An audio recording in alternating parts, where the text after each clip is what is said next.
Assalamualaikum warahmatullahi wabarakatuh. Selamat pagi kami ucapkan kepada Ibu Nova Mardiana selaku dosen pengampu mata kuliah kepemimpinan, dan kami ucapkan selamat pagi kepada rekan-rekan sekalian. Semoga kesehatan selalu tercurahkan untuk kita semua.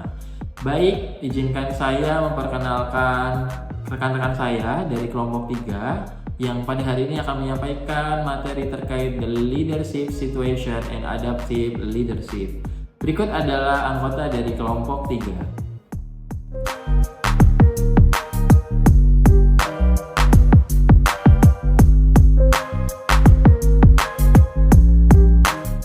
Untuk materi yang pertama akan disampaikan oleh Mbak Mutiara Aziza dengan topik situasi pemimpin. Kepada Mbak Mutiara Aziza dipersilakan.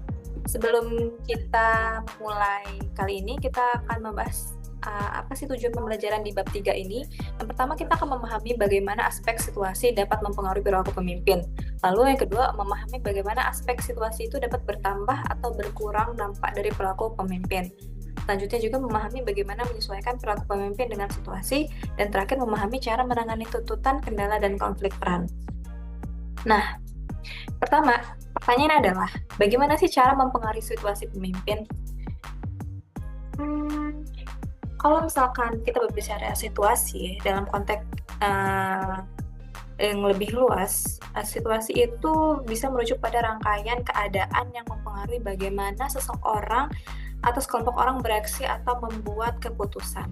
Misalnya kayak suatu krisis memerlukan respon cepat dan keputusan yang tegas dari seorang pemimpin. Nah, itu bisa dipengaruhi oleh situasi juga. Nah, bagaimana cara mempengaruhi situasi pemimpin? Aspek situasi memainkan peran penting dalam mempengaruhi perilaku pemimpin. Ini dikenal dalam teori kepemimpinan situasional ya, yang menyatakan bahwa pemimpin yang efektif adalah mereka yang dapat menyesuaikan gaya kepemimpinan mereka dengan situasi yang ada. Jadi, nanti pemimpin itu pasti akan menghadapi beberapa situasi. Nah, pemimpin yang efektif itu pemimpin yang bisa menyesuaikan dengan situasi yang ada. Contoh misalkan, tim dihadapkan dengan tenggat waktu yang ketat atau tekanan tinggi untuk mencapai target tertentu, misalkan kayak mau meluncurkan produk atau penyelesaian proyek kritis. Nah, sebelum mengambil tindakan ini, seorang pemimpin itu harus memahami situasi secara menyeluruh supaya nanti tindakan yang diambil itu tidak salah atau tidak gegabah. Gitu. Jadi si pemimpin ini harus kayak benar-benar bisa untuk melibatkan pengumpulan informasinya, terus mendengarkan perspektif tim dan menganalisis data yang relevan. Selanjutnya itu ada situasi secara langsung mempengaruhi perilaku pemimpin. Nah, menurut teori situasional, tidak ada gaya kepemimpinan yang benar atau salah. Semua gaya kepemimpinan itu memiliki kelebihan dan kekurangan yang berbeda. Dan situasi yang berbeda membutuhkan gaya kepemimpinan yang berbeda. Jadi ya itu, nggak ada pemimpin yang benar dan salah. Terus nggak ada juga kelebihan dan kekurangan. Tapi bagaimana si pemimpin ini bisa menempatkan situasi dan tindakan yang sesuai dengan situasi yang ada. Oleh karena itu, gaya kepemimpinan situasional menekankan pentingnya memahami situasi dan kondisi tim dan menyesuaikan gaya kepemimpinan sesuai dengan situasi dan kondisi tersebut. Nah, aspek situasi itu seperti tentang aturan formal, kebijakan, ekspektasi peran, dan nilai-nilai organisasi yang mendorong atau membatasi perilaku pemimpin.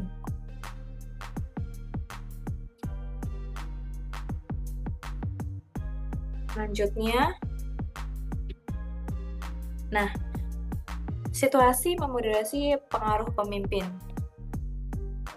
Nah, memoderasi itu kan bisa memperkuat atau memperlemah ya. Jadi intinya situasi ini bisa memperkuat perilaku pemimpin atau memperlemah si perilaku pemimpin itu. Nah, memoderasi pengaruh pemimpin mengacu pada tindakan menilai dan mengelola bagaimana seorang pemimpin mempengaruhi tim atau organisasi. Situasi ini bisa muncul dalam berbagai konteks seperti dalam organisasi, proyek, atau kelompok.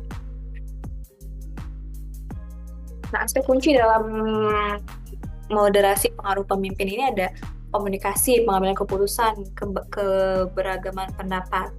Contohnya, kalau misalkan komunikasi, contohnya kayak pemimpin yang baik biasanya memiliki kemampuan komunikasi yang kuat. Terus dalam memoderasi pengaruh pemimpin, pentingnya untuk memastikan bahwa komunikasi ini dilakukan secara terbuka dan jelas, serta mempromosikan dialog dua arah. Jadi komunikasi itu jelas dan benar, nyata. Terus yang kedua ada pengambilan keputusan. Memoderasi pengaruh pemimpin juga berarti memastikan bahwa keputusan tidak diambil secara otoriter. Keputusan harus didasarkan pada masukan dari berbagai anggota tim dan tidak hanya berdasarkan kehendak pemimpin. Terus ada keberagaman pendapat. Nah, keberagaman pendapat ini salah satu cara untuk memoderasi pengaruh dengan mendorong keberagaman pendapat dalam tim. Hal ini membantu mencegah dominasi satu suara atau perspektif dan memastikan bahwa berbagai sudut pandang itu dipertimbangkan.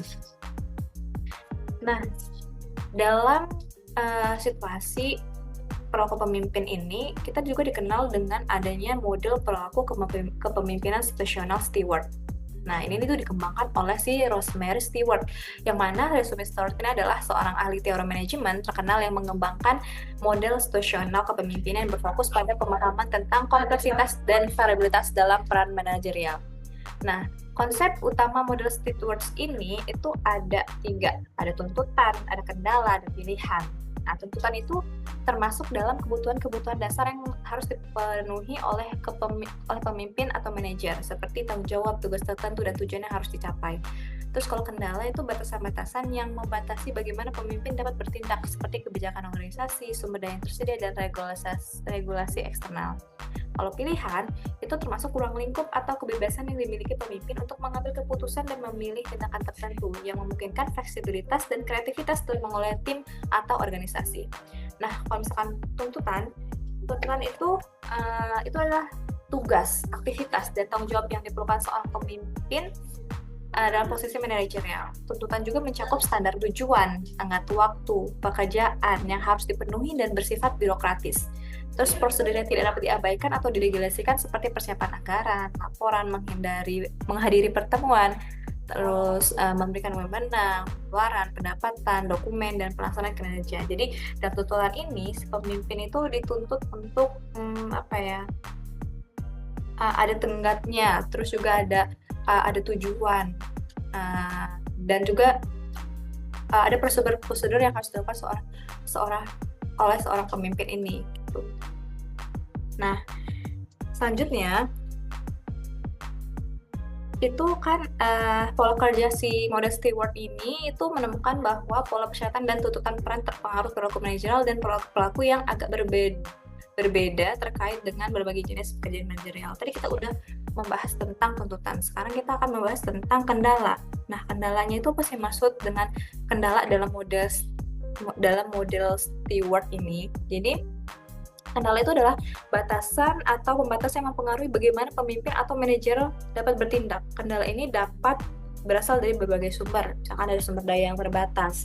Contohnya kayak anggaran, waktu, dan tenaga kerja yang tersedia untuk melakukan tugas. Misalkan contohnya kayak dalam situasi tertentu anggarannya nggak mencukupi. Nah, gimana sih si pemimpin ini menghadapi situasi yang seperti ini? Gitu. Terus ada kebijakan dan prosedur organisasi, aturan internal yang membatasi tindakan tertentu dan menentukan cara spesifik untuk melakukan sesuatu. Jadi ada kebijakan-kebijakan yang membatasi, ada situasi-situasi kebijakan yang membatasi si pemimpin ini, perilaku pemimpin ini. Terus ada regulasi eksternal dan hukum. Selanjutnya juga ada budaya organisasi. Budaya organisasi di sini tuh nilai-nilai dan norma yang berlaku yang dapat membatasi pilihan dan pendekatan yang dapat digunakan oleh manajer. Nah, setelah tadi kita udah bahas tentang kendala, udah membahas juga tentang tuntutan, sekarang membahas tentang pilihan. Nah, pilihan ini dalam model Stewart merujuk pada ruang lingkup untuk mengambil keputusan dan tindakan yang dapat dilakukan oleh manajer atau pemimpin dalam batasan tuntutan dan kendala. Nah, ini adalah area di mana manajer memiliki keluasan untuk menentukan bagaimana mereka menjalankan peran mereka dan melaksanakan tugas-tugas. Pilihan ini mencakup gaya kepemimpinan, bagaimana seorang manajer memilih untuk memimpin timnya. Misalnya, apakah mereka lebih otoritatif, demokratis, atau partisipatif. Yang kedua ada strategi pengambilan keputusan. Nah, pendekatan yang digunakan untuk membuat keputusan itu penting, seperti menggunakan data atau intuisi dari seorang pemimpin itu sendiri. Terus ada delegasi dan manajemen waktu. Nah, bagaimana si manajer ini mengatur waktu mereka dan bagaimana mereka memilih untuk mendelegasikan tugas kepada anggota tim. Terus pada pendekatan inovatif, yaitu mencari cara baru untuk memecahkan masalah atau meningkatkan proses. Nah, sekarang setelah kita membahas tentang pola kerja, kendala, pilihan dan tuntutan. Dan model Stewart ini apa sih hubungan dari ketiga itu? Yang pertama itu adalah tuntutan yang tinggi dan kendala yang ketat. Ini mungkin menyempitkan pilihan seorang manajer, memaksa mereka untuk lebih fokus pada tugas-tugas yang paling kritis dan mematuhi peraturan yang ketat. Terus kendala yang nomor dengan pilihan yang luas. Maksudnya itu memberikan kebebasan lebih besar kepada manajer untuk berinovasi dan memilih berbagai pendekatan dalam pekerjaan mereka. Terus yang terakhir itu perubahan dalam tuntutan atau kendala, yaitu dapat merubah peluang pilihan sehingga manajer perlu terus-menerus menilai kembali dan menyesuaikan pendekatan mereka. Mungkin itu saja yang bisa disampaikan. Selanjutnya akan dijelaskan oleh rekan saya. Terima kasih. Materi berikutnya akan disampaikan oleh Mbak Irma Fitriani dengan topik Other Situation Determinant of Leader Behavior. Kepada Mbak Irma Fitriani, dipersilahkan. Jadi selanjutnya saya akan menjelaskan tentang other situational determinant of leader behavior. Di sini di part ini isinya adalah memahami bagaimana menyesuaikan perilaku pemimpin dengan situasi. Di sini ada 4 other situational determinant ya, itu dibagi 4, ada level of management, size of organizational units, external dependence, and yang terakhir ada extreme context. Selanjutnya kita akan membahas part per part, oke? Level of management. Level of management ini dibagi menjadi 3. Ada higher level management, ada middle managers, dan yang terakhir ada low level manager. Nah, yang high level managers ini itu memiliki tanggung jawab yang lebih besar untuk membuat keputusan penting. Terus mementingkan pelaksanaan wewenang yang luas dalam membuat strategi jangka panjang. Itu sekitar 10 hingga 20 tahun mendatang untuk mencapai tujuan organisasi. Terus yang ketiga itu ada penetapan kebijakan umum. Selanjutnya ada memodifikasi organistruktur, yang kelima ada alokasi sumber daya dalam organisasi, dan yang keenam ada menghabiskan lebih banyak waktu untuk berinteraksi dengan pihak luar.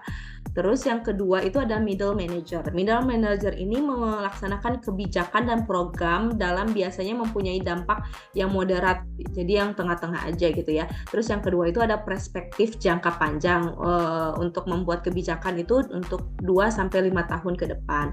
Terus yang ketiga ini adanya low level manager. Low level manager ini satunya, yang pertama itu berkaitan dengan penataan, koordinasi, fasilitas kegiatan pekerjaan yang diharuskan lebih sering berkonsultasi dengan atasan sebelum mengambil tindakan. Terus yang kedua itu sasarannya lebih spesifik. Yang ketiga persoalannya tidak terlalu rumit. Yang keempat itu lebih fokus ya. Dan yang kelima itu adanya manajer biasanya memiliki perspektif waktu yang lebih pendek, yaitu 2 sampai permingguan sampai 2 tahun. Terus juga yang kelima itu adalah menurut Blankenship and Miles, itu manajer tingkat bawah mempunyai keleluasaan yang lebih rendah, diharuskan lebih sering berkonsultasi dengan atasan sebelum mengambil tindakan dan keputusan. Terus yang keenam itu lebih mementingkan hal-hal teknis, penempatan staf, terus pemilihan dan pelatihan personil, penjadwalan kerja, dan pemantauan kinerja bawahan menurut Angel Gruber et al. 2017.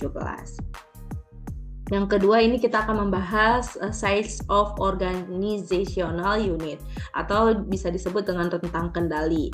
Menurut Kotter menyimpulkan bahwa manajer yang lebih besar subunit organisasi memiliki pekerjaan yang lebih menuntut dibandingkan dengan manajer unit yang lebih kecil. Jadi ada kedua nih, ada large units dan ada smaller units.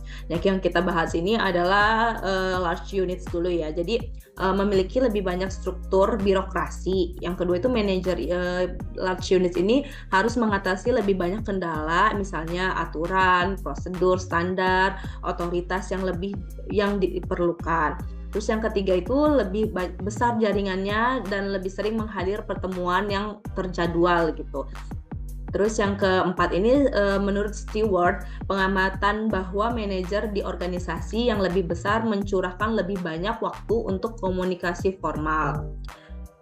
Serta kesimpulan. Jadi yang keempat ini lebih sedikit kesempatan untuk berinteraksi dengan individu bawahan dan menjaga hubungan interpersonal yang efektif dengan mereka. Terus menurut smaller units, CEO mereka menghabiskan sebagian besar waktu dengan bawahan. Terus smaller units ini kelompoknya sering bersaing untuk mendapatkan kekuasaan dan sumber daya, menciptakan konflik dan menimbulkan ancaman terhadap kekompakan kelompok dan kerja tim. Terus yang ketiga ini, unit kerja perlu melakukan lebih banyak waktu untuk membangun identifikasi kelompok, promosi kerja sama, dan mengelola konflik.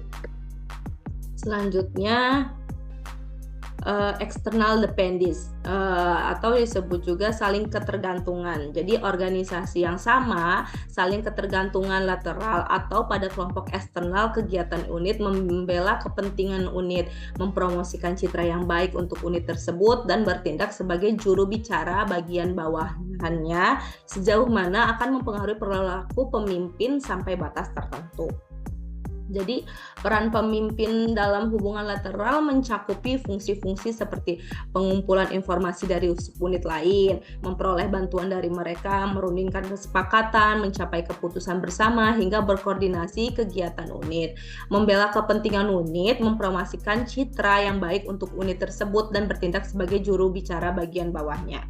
Terus yang kedua, pemimpin sangat bergantung pada informasi, sumber daya, dan kerjasama dari bagian lain organisasi, dari manajemen yang lebih tinggi, dari pihak luar seperti klien, pelanggan, pemasok bahan, dan lembaga pemerintahan yang mengatur beberapa aspek pekerjaan. Yang ketiga ini, koalisi pendukung internal dan eksternal sangat penting ketika diperlukan perubahan yang memerlukan persetujuan dan kerjasama mereka. Jadi external dependence ini saling ketergantungan, harus perlunya adanya kerjasama tim untuk mencapai tujuan organisasi. Terus yang ketiga itu ada extreme context. Extreme context ini dibagi menurut tantangan kepemimpinan, adanya krisis langsung atau gangguan operasi normal seperti teroris, penyerangan, terus adanya kecelakaan berat atau peristiwa penembakan yang banyak memakan korban jiwa, bencana alam seperti banjir, angin puting beliung, gempa bumi, serta cyber keuangan, krisis atau upaya pengambilan yang bermusuhan atau keadaan darurat kesehatan yang meluas atau kematian. Jadi mungkin contohnya di dalam suatu pemerintah atau suatu organisasi itu adanya terjadi bencana alam, terus yang tidak diinginkan, itu menjadi tantangan bagi pemimpin untuk mengatur lagi organisasinya. Terus menurut Peterson dan Van Vliet, organisasi nirlaba lebih menyukai pemimpin yang menggunakan lebih banyak perilaku pemecahan masalah gitu, dan inisiatif menjalankan kekuasaan dengan percaya diri, tegas, fleksibel, efektif ketika krisis mengganggu operasi normal. Jadi menurut Mulder, De Jongs tahun 1966. Jadi kita itu membutuhkan pemimpin bukan yang hanya berbicara, tapi mereka bersifat percaya diri dengan keputusannya, tegas dengan keputusannya, terus dia lebih bisa fleksibel dengan aturan-aturan, dan yang penting efektif gitu. Terus yang ketiga itu yang terakhir itu adanya Hannah dan rekannya itu tahun 2019 membedakan 4 tipe organisasi yang beroperasi dalam konteks ekstrim yang menimbulkan tantangan unik terhadap kepemimpinan. Jadi tantangan ini bagi kepemimpinan itu ada 4, ada naive organization, ada trauma organization, ada high reliability organization, dan yang terakhir ada critical action organization. Nah, yang pertama kita bahas ini adalah naive organization. Organisasi yang menghadapi kejadian ekstrim atau secara kebetulan dimasukkan ke dalam konteks ekstrim, seperti bencana tadi ya, bencana alam, terus perampokan, kebakaran dahsyat, itu dimasuk ke naive organization. Terus yang kedua ada trauma organization. Organisasi biasanya sangat terspesialis dan sangat reaktif. Mereka pada dasarnya bersifat siap dipanggil dan hanya memiliki sedikit kendali atas kapan dan di mana mereka menghadapi kondisi ekstrim, meliputi tanggap bencana, terus kalau SAR gitu ya, terus kalau di rumah sakit itu ada UGD, terus dan yang terakhir itu ada teknisi medis darurat dan tim ambulan, itu yang kita masukkan ke dalam trauma organization. Terus organisasi selanjutnya itu ada high reliability organization. Nah, yang di sini organisasi itu untuk mencegah atau mengatasi kejadian ekstrim. Jadi para pemimpin harus fokus pada penciptaan dan pemeliharaan proses administrasi dan pengendalian yang berkembang dengan baik, itu menggunakan sistem deteksi risiko yang dirancang untuk mencegah potensi kegagalan. Terus yang keempat itu ada critical action organization. Organisasi ini di mana dengan sengaja dan proaktif terlibat dalam kejadian ekstrim, organisasi di mana mereka dengan sengaja dan proaktif terlibat dalam kejadian ekstrim dibandingkan berusaha menghindarinya. Contoh termasuk tim SWAT yang menggerebek laboratorium sabu dan militer operasi khusus unit meluncurkan serangan mendadak pada musuh. Terus selanjutnya kita akan membahas guidelines for coping with demands and constraints. Nah, di sini fungsinya untuk dalam part ini nih tujuannya memahami cara menangani tuntutan, kendala, dan peran konflik. Jadi ada 12 ya yang perlu guideline-nya. Itu pertama, pelajari alasan tuntutan dan kendala. Yang kedua, perluas jangkauan pilihan yang tersedia. Tentukan apa yang ingin Anda capai. Analisis bagaimana Anda menggunakan waktu Anda. Yang kelima itu rencanakan aktivitas dari harian dan mingguan. Terus hindari adalah aktivitas yang tidak perlu. Atasi penundaan, memanfaatkan aktivitas reaktif, luangkan waktu untuk analisis dan perencanaan. Dan yang terakhir, rencanakan persiapan untuk kejadian ekstrim. Jadi ini kita akan membahas satu-satu ya. Untuk guidelines for coping with demands and constraints ini, yang pertama itu harus kita pelajari alasan tuntutan dan kendala, yaitu memahami ekspektasi dan peran memerlukan interaksi tatap muka yang sering, mengajukan pertanyaan, mendengarkan orang lain daripada terus-menerus menggurui. Jadi kita harus perlu juga untuk mendengarkan orang lain gitu. Terus peka terhadap reaksi negatif termasuk isyarat nonverbal, dan mencoba menemukan nilai dan kebutuhan yang mendasari pendapat dan preferensi orang. Terus yang kedua itu adalah perluas jangkauan pilihan yang tersedia.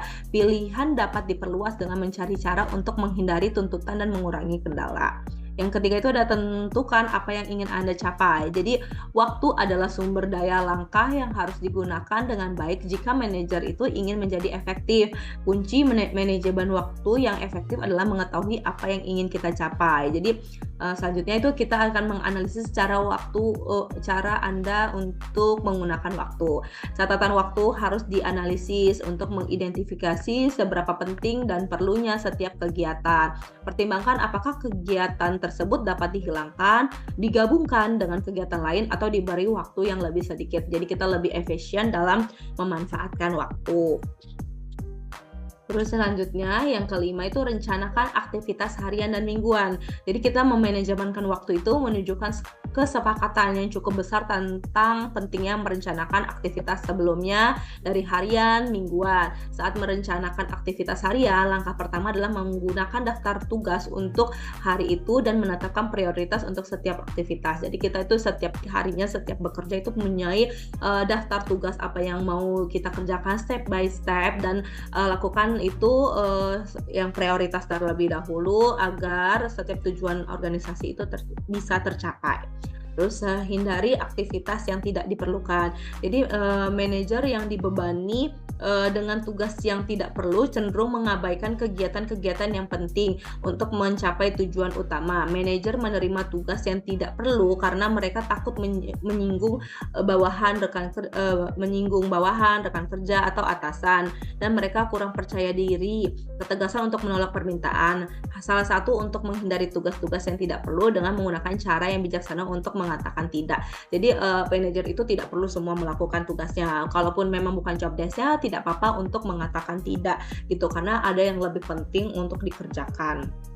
Terus yang ketiga ini adanya atasi penundaan. Salah satu alasan penundaan adalah takutnya gagal gitu. Orang yang mencari alasan untuk menunda tugas karena mereka kurang percaya diri. Salah satu solusi untuk tugas yang dipanjang dan rumit adalah membaginya menjadi bagian yang lebih kecil, yang masing-masing lebih mudah dan tidak terlalu menakutkan. Batas waktu juga perlu mengatasi penundaan. Jadi kalau kita tidak menunda itu, kerjakan dulu yang kita bisa ya, yang kecil, terus baru yang besar, dan caranya itu tidak yang kita tidak takut ya, yang lebih mudah gitu. Terus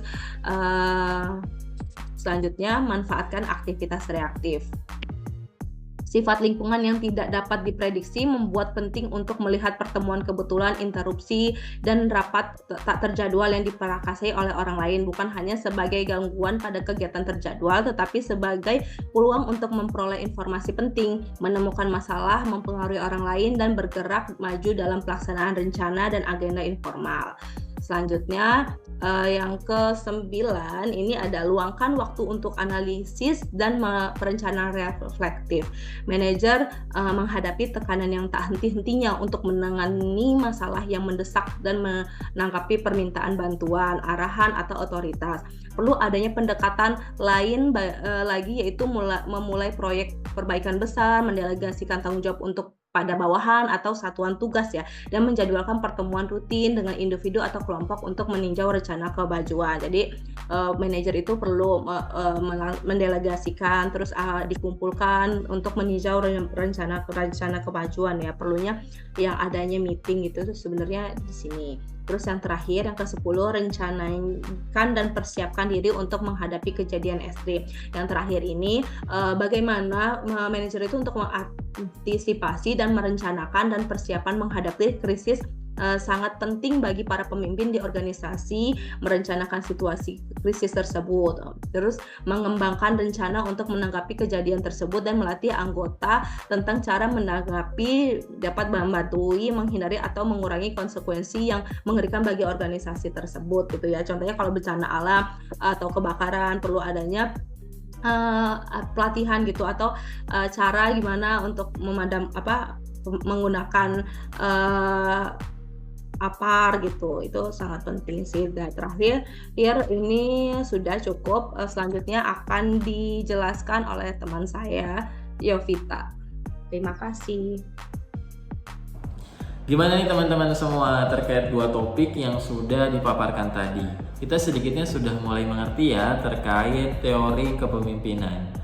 Nah, untuk materi selanjutnya akan disampaikan oleh Mbak Yovita Yuwantari. Topik yang akan disampaikan terkait Early Contingency Theories of Effective Leader Behaviors. Kepada Mbak Yovita Yuwantari, dipersilahkan. Baik, selanjutnya saya akan menjelaskan mengenai Early Contingency Theories of Effective Leader Behavior atau teori kontingensi awal perilaku pemimpin yang efektif. Teori kontingensi menggambarkan aspek situasi yang menentukan jenis perilaku pemimpin apa yang paling mungkin efektif dalam setiap jenis perilaku situasi. 2 teori kontingensi awal yang melibatkan perilaku pemimpin yang dapat diamati. Yang pertama adalah the path goal theory atau teori jalur tujuan, dan the leadership substitutes theory atau teori pengganti kepemimpinan. Teori-teori tersebut diulas secara singkat, dilanjutkan dengan tinjauan lebih lanjut dengan teori kontingensi terbaru dan lebih luas yang disebut dengan the multiple linkage atau model hubungan ganda. Yang pertama, kita akan membahas mengenai the path goal theory. Versi awal dari teori the path goal atau teori tujuan awal itu menggambarkan bagaimana perilaku pemimpin yang berorientasi pada tugas atau instrumental leadership dan berorientasi pada hubungan perilaku atau supportive leadership mempengaruhi kepuasan bawahan dan kinerja dalam situasi yang berbeda. Ini menurut Evans 1970 dalam House 1971. Teori tersebut kemudian diperluas untuk mencakup kepemimpinan partisipatif atau participative leadership dan kepemimpinan yang berorientasi pada prestasi atau achievement-oriented leadership. Seperti dalam teori pengharapan tentang motivasi, para pemimpin dapat memotivasi bawahan dengan mempengaruhi persepsi mereka tentang kemungkinan konsekuensi dari berbagai tingkat usaha. bawahan itu akan berkinerja lebih baik ketika mereka memiliki ekspektasi peran yang jelas dan juga akurat. Pengaruh perilaku pemimpin yang utama itu adalah untuk memodifikasi persepsi dan keyakinan. Perilaku pemimpin juga dapat mempengaruhi kepuasan dari bawahan terhadap pemimpin itu sendiri. Pengaruh perilaku pemimpin terhadap kepuasan dan upaya bawahan tergantung pada aspek-aspek situasi, termasuk karakteristik tugas dan juga karakteristik bawahan. Variabel-variabel moderator situasional ini menentukan potensi peningkatan motivasi bawahan dan cara pemimpin harus bertindak untuk meningkatkan motivasi. Variabel situasional juga mempengaruhi preferensi bawahan terhadap pola perilaku kepemimpinan tertentu sehingga mempengaruhi dampak pemimpin terhadap kepuasan bawahan. Salah satu proporsi utama dari teori ini itu melibatkan pengaruh moderasi dari variabel situasional pada kepemimpinan instrumental. Jadi perilaku yang berorientasi pada tugas memiliki efek yang lebih kuat pada kejelasan peran, efikasi diri, usaha, dan kinerja. Ketika bawahan itu tidak yakin tentang bagaimana melakukan pekerjaan mereka yang terjadi ketika mereka memiliki tugas yang kompleks dan sulit dan juga sedikit pengalaman sebelumnya dengan hal tersebut. Posisi kunci lainnya itu adalah bahwa kepemimpinan yang mendukung memiliki efek yang lebih kuat ketika tugas tersebut itu sangat membosankan, mungkin juga berbahaya dan juga penuh tekanan. Nah, dalam situasi ini, kepemimpinan yang mendukung meningkatkan kepercayaan diri bawahan, usaha, dan juga kepuasan. Lalu, yang kedua ada leadership substitutes theory. Menurut Kerr dan Germier pada tahun 1978, mengidentifikasi aspek-aspek situasi yang membuat perilaku berorientasi pada tugas atau kepemimpinan instrumental atau berorientasi pada hubungan perilaku atau kepemimpinan suportif oleh pemimpin yang ditunjuk secara berlebihan atau tidak efektif. Versi yang lebih baru menyertakan perilaku tambahan seperti perilaku imbalan kontingen. Variabel situasional itu meliputi karakteristik bawahan, tugas, dan organisasi yang berfungsi sebagai pengganti dengan secara langsung mempengaruhi variabel dependen dan membuat perilaku pemimpin menjadi berlebihan. Pengganti untuk kepemimpinan instrumental itu termasuk tugas yang sangat terstruktur dan tugas yang sangat terstruktur dan berulang, aturan dan prosedur standar yang luas, pelatihan dan pengalaman yang luas bagi bawahan. Pengganti untuk kepemimpinan suportif termasuk kelompok kerja yang kohesif, di mana para anggotanya saling mendukung dan tugas yang secara instinktif memuaskan yang tidak membuat stres. Dalam situasi dengan banyak pengganti, dampak potensial dari perilaku pemimpin terhadap motivasi dan kepuasan bawahan mungkin sangat besar berkurang. Beberapa variabel situasional yang disebut juga variabel penetralisir menghalangi pemimpin menggunakan bentuk perilaku yang akan meningkatkan kepuasan bawahan atau kinerja satuan. Selanjutnya ada model tautan ganda atau multiple lineage model. Model multiple lineage atau model tautan ganda menurut Yule pada tahun 1981 dan 1989 itu menggambarkan betapa spesifiknya jenis perilaku pemimpin dan variabel situasional saling mempengaruhi kinerja oleh individu bawahan dan oleh unit kerja pimpinan. Perilaku yang didefinisikan secara luas yang digunakan dalam sebagian besar teori kontingensi sebelumnya digantikan dengan jenis perilaku pemimpin tertentu. Modelnya itu meliputi sejumlah besar variabel mediasi yang menjelaskan pengaruh pemimpin perilaku dan variabel situasional, dan ada deskripsi yang lebih eksplisit proses tingkat kelompok. Nah, jenis variabel dalam model keterkaitan ganda yaitu ada perilaku pemimpin, variabel mediasi penjelas, variabel hasil, dan situasional variabel atau variabel situasional. Yang pertama kita akan membahas variabel mediasi. Variabel mediasi dalam model didasarkan pada penelitian sebelumnya dan teori tentang determinan kinerja individu dan kelompok. Namun hal tersebut didefinisikan terutama pada tingkat kelompok seperti halnya teori kepemimpinan tim. Di sini variabel mediasi meliputi komitmen tugas, yaitu anggota berusaha keras untuk mencapai kinerja tingkat tinggi dan menunjukkan komitmen pribadi tingkat tinggi terhadap tujuan tugas unit. Yang kedua ada kejelasan kemampuan dan peran. Anggota itu memahami pekerjaan masing-masing tanggung jawab, mengetahui apa yang harus dilakukan dan memiliki keterampilan untuk melakukannya. Ada juga pengertian organisasi kerja, yaitu strategi kinerja yang efektif digunakan dan pekerjaan diatur untuk memastikan pemanfaatan personel secara efisien, peralatan dan fasilitas. Ada yang dimaksud kerjasama dan saling percaya, yaitu anggota itu saling percaya, berbagi informasi dan ide, saling membantu, dan mengidentifikasi diri dengan unit kerja. Selanjutnya ada sumber daya dan dukungan. Kelompok memiliki dana anggaran, peralatan, perlengkapan, persediaan, personel, fasilitas, informasi, dan bantuan yang diperlukan untuk melakukan pekerjaan. Selanjutnya ada koordinasi eksternal atau juga kegiatan kelompok disinkronkan dengan kegiatan yang saling bergantung pada subunit dan organisasi lainnya. Jadi variabel mediasi itu akan berinteraksi satu sama lain untuk menentukan efektivitas dari sebuah kelompok dan subunit organisasi. Kekurangan yang serius dalam satu variabel mediasi itu bisa menurunkan efektivitas dari kelompok tersebut, meskipun variabel tersebut atau variabel mediasi lainnya tidak kekurangan. Semakin besar relatif pentingnya variabel mediasi tertentu, maka semakin banyak kelompok kinerja akan berkurang karena kekurangan pada variabel tersebut. Pentingnya variabel mediasi tergantung pada jenis unit kerja atau aspek situasi lainnya. Selanjutnya variabel situasional.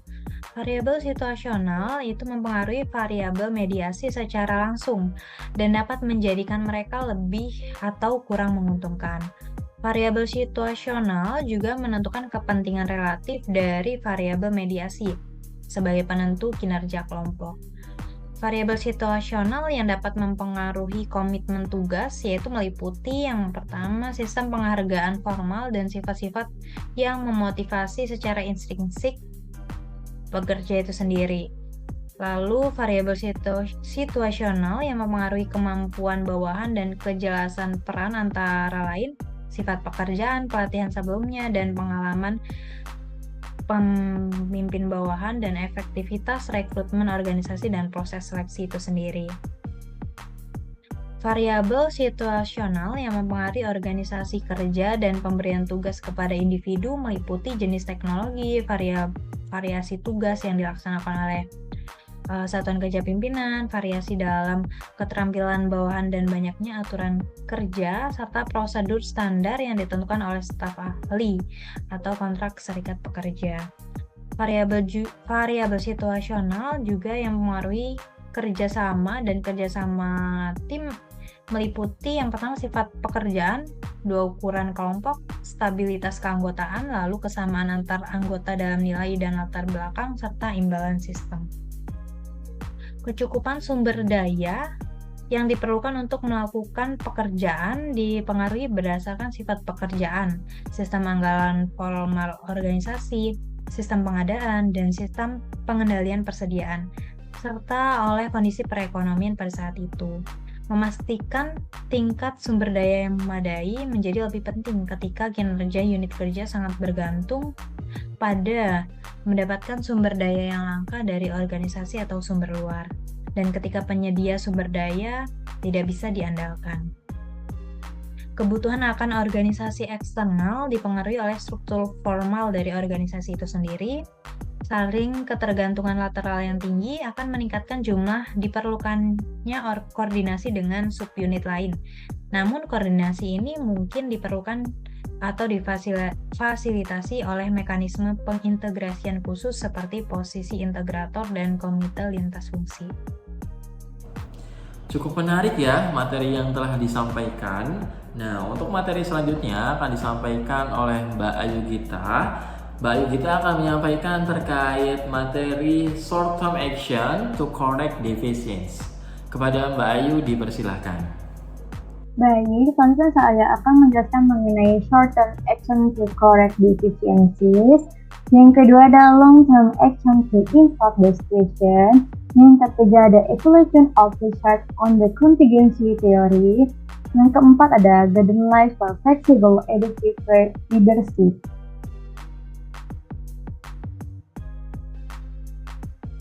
Nah, yang pertama ada short term action to correct deficiencies atau tindakan jangka pendek untuk memperbaiki kekurangan. Tindakan ini ada jenisnya. Secara spesifik untuk meningkatkan penentuan kinerja yang lemah. Pertama, komitmen atau kepercayaan diri bawahan yang rendah terhadap tugasnya. Contohnya, tetapkan tujuan yang menantang dan ungkapkan keyakinan bahwa tujuan tersebut dapat dicapai.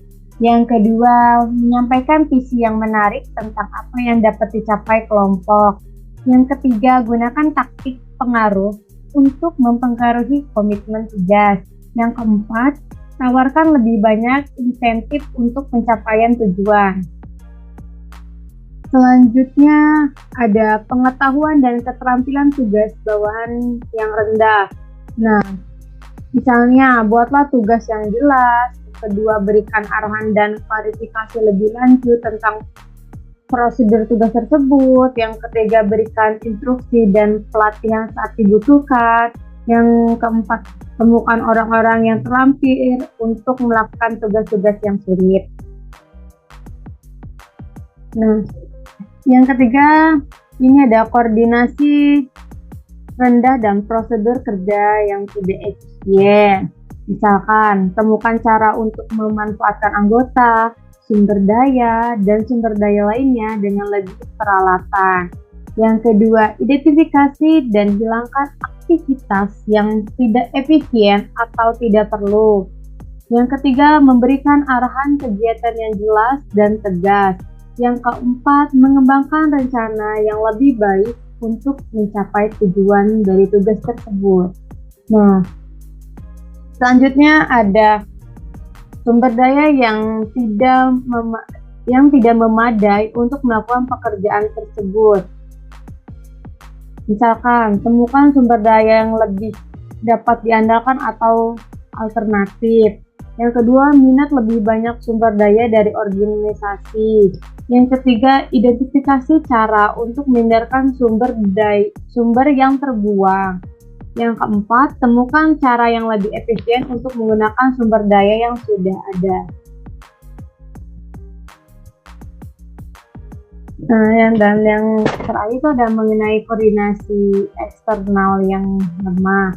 Contohnya, mengembangkan rencana yang lebih baik untuk menghindari masalah koordinasi eksternal. Yang kedua, meningkatkan hubungan eksternal dengan unit yang saling bergantungan. Yang ketiga, berkonsultasi lebih sering dengan unit-unit yang saling bergantung untuk melakukan koordinasi dari tindakan tersebut. Yang keempat, pantau secara ketat untuk mendeteksi masalah koordinasi eksternal dengan cepat. Nah, ini ada long term action to improve the situation atau tindakan jangka panjang untuk memperbaiki situasi. Dari long term ini ada beberapa contoh tindakan yang dapat dilakukan oleh seorang pemimpin atau untuk meningkatkan situasinya adalah sebagai berikut. Yang pertama, dapatkan lebih banyak akses ke sumber daya yang dibutuhkan untuk pekerjaan dengan mengembangkan hubungan yang lebih baik dengan pemasok, menemukan sumber alternatif, dan mengurangi ketergantungan pada sumber yang tidak dapat diandalkan. Yang kedua, dapatkan kontrol lebih besar atau permintaan produk unit dengan layanan dengan menemukan pelanggan baru, misalkan membuka pasar baru, periklanan lebih lanjut, dan memodifikasi produk atau layanan yang akan lebih dapat diterima oleh klien atau pelanggan. Yang ketiga ada memulai aktivitas baru yang lebih menguntungkan bagi unit kerja yang akan memanfaatkan personal, peralatan, dan fasilitas dengan lebih baik. Yang keempat ada memulai program perbaikan jangka panjang untuk meningkatkan peralatan dan fasilitas di unit kerja. Misalkan mengganti peralatan lama, menerangkan teknologi baru. Yang kelima, meningkatkan prosedur seleksi untuk meningkatkan tingkat karyawan, keterampilan, dan komitmen. Dan yang terakhir ada memodifikasi struktur formal unit kerja untuk menyelesaikan masalah kronis dan mengurangi tuntutan pada pimpinan untuk jangka pendek penyelesaian dari masalah tersebut. Selanjutnya ada evaluation of research on the contingency theory atau evaluasi penelitian teori kontingensi. Nah, dari bukti yang mendukung teori kontingensi kepemimpinan efektif adalah terbatas dan temuannya sulit untuk ditafsirkan. Kompleksitasnya, ambiguitasnya, dan masalah konseptual dalam teori membuat lebih sulit untuk diuji. Kurangnya hasil yang kuat dan konsisten memungkinkan disebabkan oleh sebagian karena terlalu bergantung pada metode penelitian yang lemah, seperti studi survei dengan sampel kenyamanan dan data untuk semua variabel yang diperoleh dari responden yang sama. Menurut Dion et al. 2002 dan Sakov et al. 1996, Chick-Reisman dan Kerr 1974, Wu 2014, XO dan DKK 2013, Yok 1989. Metode untuk mengukur pengalaman pemimpinan itu bisa dilakukan dengan observasi, buku harian, wawancara, dan insiden kritis. Harus digunakan lebih sering, dan bentuk-bentuk perilaku kepemimpinan yang tidak efektif juga harus diperiksa untuk bentuk perilaku yang efektif. Selanjutnya ada Guidelines for Flexible Adaptive Leadership atau pedoman kepemimpinan fleksibel dan adaptif. Pedoman kepemimpinan yang secara fleksibel dan adaptif ini ada jenis penelitian yang menunjukkan pedoman umum kepemimpinan yang fleksibel dan adaptif, seperti paham situasi kepemimpinan Anda dan cobalah untuk membuatnya lebih baik. Yang kedua, pelajari cara menggunakan berbagai perilaku yang relevan. Yang ketiga, identifikasi perilaku yang efektif untuk tujuan dan situasi yang Anda. Selanjutnya, masih mengenai kepemimpinan fleksibel dan adaptif, itu ada gunakan lebih banyak perencanaan untuk tugas yang panjang dan rumit. Selanjutnya ada memberikan lebih banyak arahan kepada orang-orang dengan peran yang saling bergantung. Yang selanjutnya ada juga pantau tugas kritis atau orang yang tidak dapat diandalkan dengan lebih cermat. Berikan lebih banyak instruksi dan pelatihan kepada yang belum berpengalaman bawahannya, dan terakhir itu berikan dukungan lebih kepada seorang yang memiliki tugas yang sangat menegangkan. Untuk selanjutnya akan disampaikan terkait case study Acme Manufacturing Company dan Foreign Autosoft yang akan disampaikan oleh Mas Diki. Kepada Mas Diki dipersilahkan. Jadi berikut ini ada tadi kasus tentang seorang manajer produksi dari perusahaan manufaktur Acme, yaitu Steve Arnold. Berikut ini adalah tindakan-tindakan yang dilakukan kecerobohan oleh dia. Yang pertama yaitu dia datang terlambat untuk bekerja. Kemudian Steve tidak memperhatikan memo yang diterimanya mengenai rapat penting. Jika dia membaca memo tersebut, dia bisa saja bersiap untuk rapat tersebut. Kemudian Steve memberikan perintah tergesa-gesa untuk pesanan klien yang penting kepada seorang karyawan yang akan pergi keluar kota untuk pelatihan. Kemudian selain itu, Steve tidak memprioritaskan laporannya. Dia menghabiskan sepanjang malam mengerjakan laporan produksi. Padahal jika Steve membaca memo sebelumnya, itu membahas laporan mutu yang sebenarnya yang lebih penting. Kemudian karena itu juga Steve harus terburu-buru mengerjakan laporan mutu dan dia terlambat menghadiri rapat keselamatan pabrik yang diadakan setiap minggu. Jadi dari beberapa kesalahan spesifik yang dilakukan Steve Arnold sebagai manajer produksi adalah sebagai berikut. 1. Steve tidak memperhatikan memo yang diterimanya mengenai rapat penting. Jika dia membaca memo tersebut, dia bisa saja bersiap untuk rapat tersebut. Salah satu masalah ini adalah Steve tampaknya tidak merencanakan harinya dengan baik. Steve tidak siap untuk pertemuan tersebut dan tidak banyak berkontribusi. Dia sendiri atau sekretarisnya perlu merencanakan harinya agar dapat mengatur waktu dengan lebih baik. Kemudian, Steve memberikan perintah tergesa-gesa untuk pesanan klien yang penting kepada seorang karyawan yang akan pergi keluar kota untuk pelatihan. Jika Steve menggunakan perencanaan yang lebih baik, dia akan dapat memperkirakan hal ini. Karena tentu perjalanan dinas ataupun karyawan yang pelatihan itu pastilah ada izin. Dan dari jauh-jauh hari sebelumnya. Kemudian, selain itu, Steve tidak memprioritaskan laporannya. Dia menghabiskan sepanjang malam mengerjakan laporan produksi dibandingkan laporan mutu yang jauh lebih penting. Hal ini kembali pada memo pertama. Jika Steve membacanya dari minggu lalu, seharusnya memperhatikan prioritas laporan yang akan dikerjakan dan juga dia tidak akan datang terlambat masuk kerja karena begadang mengerjakan laporan produksi. Kemudian karena datang terlambat, Steve harus terburu-buru mengerjakan laporan mutu dan dia telah menghadiri rapat keselamatan pabrik yang diadakan setiap minggunya.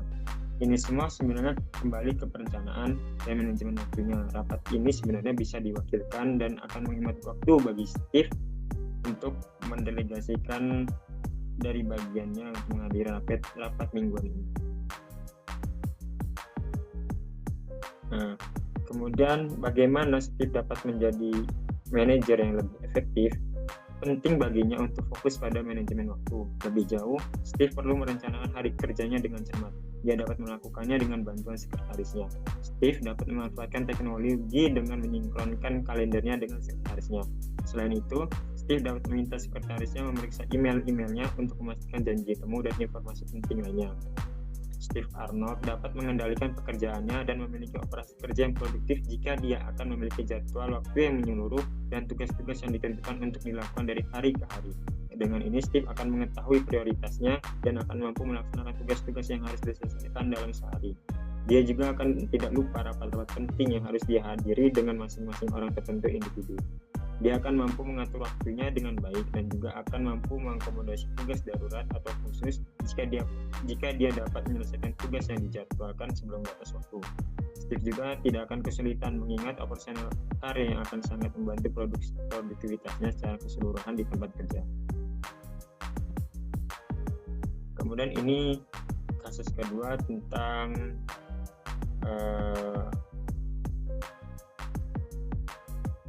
bengkel mobil asing.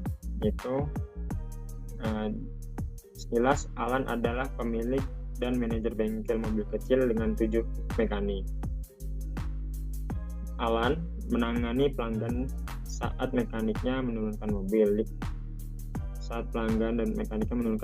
di pagi hari. Kemudian ia merencanakan jadwal kerja dan menugaskan mekanik untuk mengerjakan mobil tertentu. Sebagian besar pekerjaan dilakukan oleh mekanik perorangan, tetapi terkadang suatu pekerjaan memerlukan 2 mekanik untuk bekerja sama. Pekerjaan memperbaiki mobil dan melakukan perawatan rutin pada mobil-mobil tersebut ditetapkan dengan baik. Ada prosedur standar dan waktu standar untuk melakukan setiap jenis tugas perbaikan. Mekanik menerima umpan balik tentang kualitas pekerjaan mereka dari pengujian mobil dan dari pelanggan yang akan mengeluh jika ada sesuatu yang tidak diperbaiki dengan benar. Alan Selaku pemilik dan manajer tidak menghabiskan banyak waktu untuk benar-benar mengarahkan atau mengawasi pekerjaan perbaikan. Ia membiarkan mekanik itu sendiri. Ia hampir tidak pernah memberitahu seseorang untuk melakukan sesuatu dengan cara yang bersifat mengarahkan.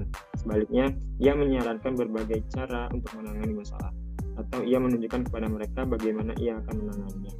Ketika tidak sibuk dengan tanggung jawab administratif, Alan senang bekerja bersama mekaniknya, di mana ia siap menjawab pertanyaan apapun tentang pekerjaan. Gaya kepemimpinan Alan sesuai dengan kepribadiannya yang santai. Ia mendorong karyawannya untuk berpartisipasi dalam pengambilan keputusan seperti peralatan baru, apa yang akan dibeli, atau cara meningkatkan kualitas. Keadilan dan keterbukaan Alan telah membuatnya terus dihormati dan dipercaya oleh karyawannya. Nah, berdasarkan kasus Alan ini, dia memanfaatkan teori kontingensi awal, yaitu teori jalur tujuan yang menggambarkan tugas seorang pemimpin yang berorientasi pada hubungan perilaku atau kepemimpinan yang sportif. Alan tidak mengawasi tugas harian karyawannya secara ketat, tetapi ia mempercayakan tugas harian mereka kepada mereka sambil menekankan pada keseluruhan operasi bisnisnya. Ia mempraktikkan perilaku yang berorientasi pada hubungan dengan mendelegasikan pekerjaan perawatan khusus kepada 4 mekaniknya yang lain yang berpengalaman, yang merupakan ahli di bidangnya masing-masing. Dan mereka mampu membimbing 3 mekanik lainnya yang lebih muda untuk melakukan pekerjaan yang memerlukan keterampilan tingkat rendah. Dengan demikian, mereka mampu bekerja secara efisien dan tanpa tekanan dan ketidaknyamanan dari seorang pemimpin yang terbatas. Ia mengakui keterampilan mereka dan tidak akan mencampuri pekerjaan mereka, kecuali mereka menghadapi masalah yang memerlukan saran teknis dan akan menyarankan berbagai pendekatan untuk mengatasinya, atau menunjukkan kepada mereka bagaimana ia akan menangani masalah tersebut jika ia berada di posisi mereka. Hasilnya, karyawan mampu mengekspresikan rasa percaya diri dan metode pendekatan yang kreatif. Nah, demikian pula ada beberapa kelemahan yang ada dari kepemimpinan teori kontingensi awal, yaitu selain kebebasan untuk bekerja, kurangnya pengawasan dapat menyebabkan kontribusi dan kinerja karyawan yang tidak memadai dan buruk. Misalnya, karyawan mungkin akan menunda atau melakukan lebih sedikit upaya dalam tugas yang diberikan. Oleh karena itu, untuk menjaga semangat kerja mekaniknya, Alan bisa melibatkan karyawannya untuk berpartisipasi dalam pengambilan keputusan, dan mereka menyadari bahwa masukan mereka dipertimbangkan dengan serius. Pendekatan Alan termasuk cocok dalam gaya kepemimpinannya. Selain jumlah karyawannya sedikit, kepemimpinannya yang santai merupakan cerminan dari kepribadiannya, serta pendekatan Alan yang adil dan terbuka telah membantunya dalam mendapatkan rasa hormat dan kepercayaan dari karyawannya. Gimana nih teman-teman? Cukup menarik kan presentasi dari kelompok 3? Baik, sebelum kami tutup, saya akan membacakan kesimpulan pemaparan materi dari kelompok 3. Jadi, situasi pekerjaan bagi sebagian besar pemimpin terlalu rumit dan tidak dapat diprediksi, sehingga tidak dapat mengandalkan tanggapan standar yang sama untuk semua situasi. Pemimpin yang efektif terus-menerus membaca situasi dan menentukan bagaimana menyesuaikan perilaku mereka terhadap situasi tersebut. Mereka berusaha memahami persyaratan tugas, kendala situasional, dan proses antar pribadi yang menentukan tindakan mana yang paling mungkin berhasil. Bab ini mengkaji beberapa teori kontingensi yang menentukan pola perilaku atau sifat pemimpin yang berbeda untuk situasi yang berbeda. Yang pertama, teori kepemimpinan. Jalur tujuan mengkaji bagaimana aspek situasi menentukan tingkat optimalisasi setiap jenis perilaku kepemimpinan untuk meningkatkan kepuasan dan upaya bawahannya.